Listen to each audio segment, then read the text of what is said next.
안녕하세요.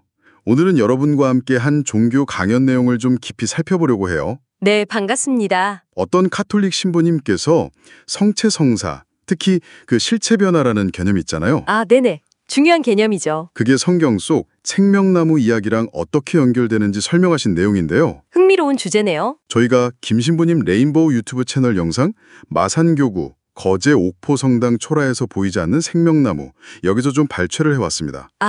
그 영상이군요. 네. 그래서 이 강연이 전하는 핵심 메시지, 그 본질을 한번 같이 파악해보면 좋겠습니다. 자, 그럼 시작해볼까요? 네, 좋습니다. 오늘 우리가 주목할 부분은 역시 카톨릭 신앙의 그 중심 교리 중 하나인 실체 변화인데요. 네. 이사 때 사제가 축성을 하면 빵이랑 포도주 겉모습 있잖아요. 뭐 맛이나 모양, 색깔 이런 거요. 네, 그렇죠. 우리가 보는 그대로. 네, 그건 그대로인데 그 본질, 그러니까 실체, 라틴어로는 서브스탄티아라고 하는데 그게 예수 그리스도의 몸과 피로 진짜 변한다는 믿음이에요. 강연에서도 그 영어 단어 transubstantiation, 이걸 풀어주셨잖아요. 맞아요. 트랜스가 바꾸다, 서브스탄시아는 본질, 그래서 본질의 변화라고. 네, 정확합니다.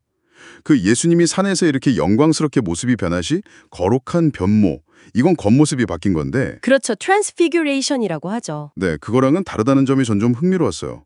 아니 근데 그 본질 변화랑 외형 변화를 구분하는 게 왜 그렇게 중요하다고 강조하신 걸까요?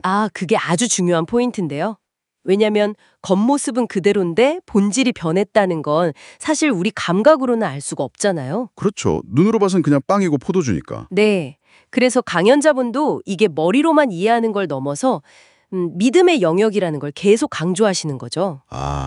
믿음의 눈으로 봐야 하는 거군요. 그렇죠. 눈에 보이는 현상 너머의 그 실제를 받아들이는 거니까요. 심지어 강연하신 신부님 본인도 신학생 때, 아니 사제가 되어서도 이 신비를 온전히 받아들이는데 시간이 꽤 걸렸다고 솔직하게 말씀하시더라고요. 오, 정말요?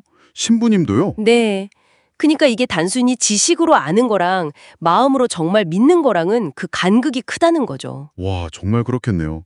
눈에 안 보이는 본질을 믿는다는 게 종교를 떠나서도 참 깊은 얘기 같아요. 맞습니다. 그래서 뭐 개신교의 성찰례는 주로 상징적인 기념에 좀 더 무게를 두는 걸로 아는데, 카톨릭이나 성공회처럼 사제직을 중요하게 여기는 곳에서는 이 실체 변화 교리를 받아들이는 거군요. 네, 그렇습니다. 이런 믿음과 깊이 연결되어 있죠. 그리고 강연은 이 성체성사의 의미를 더 깊이 파고들기 위해서 우리를 창세기, 그 에덴 동산으로 데려가요. 에덴 동산이요? 네, 거기 보면 선악과만 있는 게 아니라 생명나무도 있었잖아요. 맞아요. 생명나무. 원래는 이 생명나무 열매도 자유롭게 먹을 수 있었을 텐데 인류가 그걸 지나쳤다는 거죠. 왜 그랬을까요? 아마도 강연자분 추측처럼 그 겉보기에 좀 화려한 선악과에 비해서 생명나무는 초라해서 보이지 않았을 수도 있겠다. 뭐 이런 거죠. 눈길을 끌지 못했을 수도 있겠네요. 네. 결국 선악과를 따먹고 나서는 생명나무로 가는 길이 막히잖아요. 불칼든 천사들이 지키고. 네, 그렇죠. 그런데 이 생명나무가 신약 시대로 와서 전혀 다른 모습이지만 아주 결정적인 상징으로 다시 등장한다는 거죠. 바로 그거예요. 예수님이 달리신 십자가, 그 나무를 통해서요. 십자가요? 네. 강연에서는 이 십자가 나무를 에덴의 그 생명나무랑 같은 것으로 봐요. 와, 그건 좀 충격적인데요. 십자가는 원래 끔찍한 사형도구잖아요. 맞아요. 당시 로마 제국에서는 가장 끔찍한 죽음, 저주의 상징이었죠. 그런데 예수님의 죽음과 부활을 통해서 이 죽음의 나무가 역설적이게도 영원한 생명을 주는 나무로 그 의미가 완전히 바뀌었다는 해석이에요. 죽음의 상징이 생명의 상징으로. 네. 그리고 그 생명나무에 달린 열매가 바로 생명 그 자체이신 예수 그리스도다. 이렇게 설명하는 거죠. 그럼 창세기에서 잃어버렸던 그 생명나무로 가는 길이 예수님을 통해서 다시 열린 거군요. 그렇죠. 그런 맥락인 거죠. 그래서 성경 마지막 책인 요한 묵시록에서도 비슷한 약속이 나오잖아요. 네, 맞아요. 그 회개하고 깨끗해진 사람들한테. 네.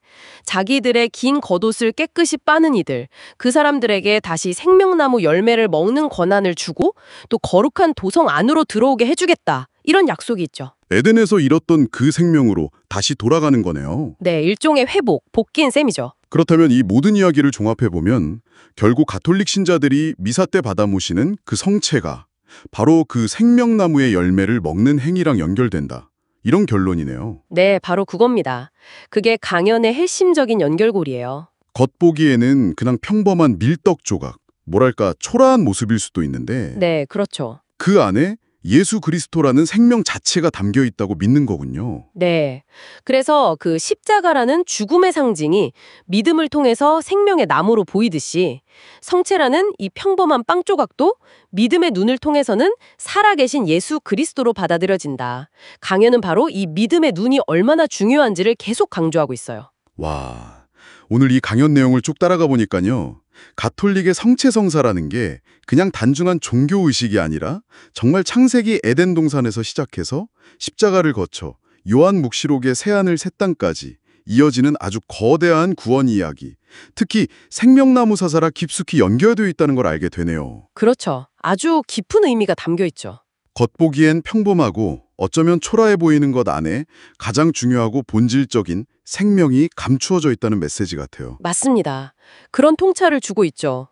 이 강연의 이야기가 여러분에게는 또 어떤 의미로 다가오시나요? 네. 어쩌면 우리 삶 속에서도 막 화려하고 매력적으로 보이는 그런 선악과 같은 것들에 자꾸 눈길이 가서 정작 중요하고 우리를 살리는 생명나무 같은 가치들을 놓치고 있는 건 아닐까?